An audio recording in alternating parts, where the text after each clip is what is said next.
Let me back up so you can hear me.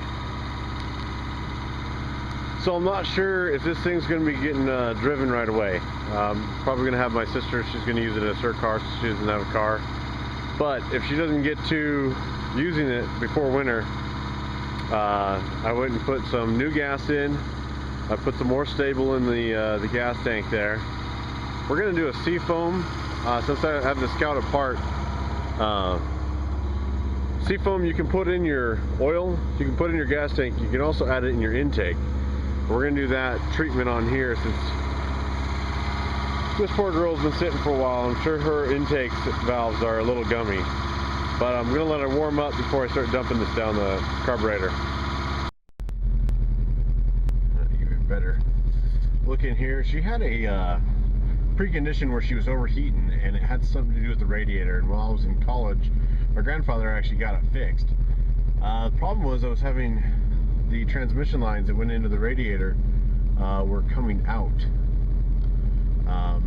into the radiator fluid. So I was getting transmission fluid and radiator fluid mixed inside the radiator, which is not good. So I still have to flush the radiator several times.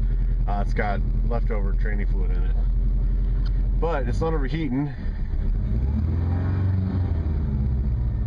I'm just waiting for. I just put some antifreeze in the radiator. I had flushed it a couple times, just had water in it, and so if my sister doesn't get to driving this thing till after winter, you actually just see the thermostat just opened because the temperature went down a little bit, meaning that there's more cool water in the heater core. It's now heating now, and that's what I want. I want to make sure that the thermostat is open. I want to make sure that all the coolant throughout the engine, throughout the heater core, and the radiator all have a good amount of antifreeze in it. That way, if it sits through the winter, there's some cold winters here. So we're doing that. Fiddled when I dropped the gas tank. I think I must have busted one of the old lines for the fuel gauge. So the fuel gauge stopped working, but everything else is working, just the fuel gauge.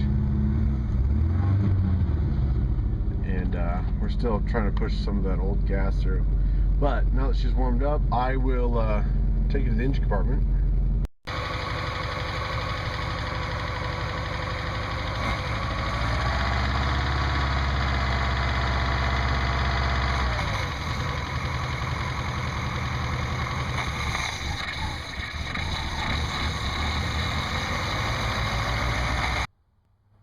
Alright, gonna get you a shot here of the back end. This should fill up with white smoke if it works right. And you're probably going to hear it probably won't want to really start because it's got to burn that stuff out of there.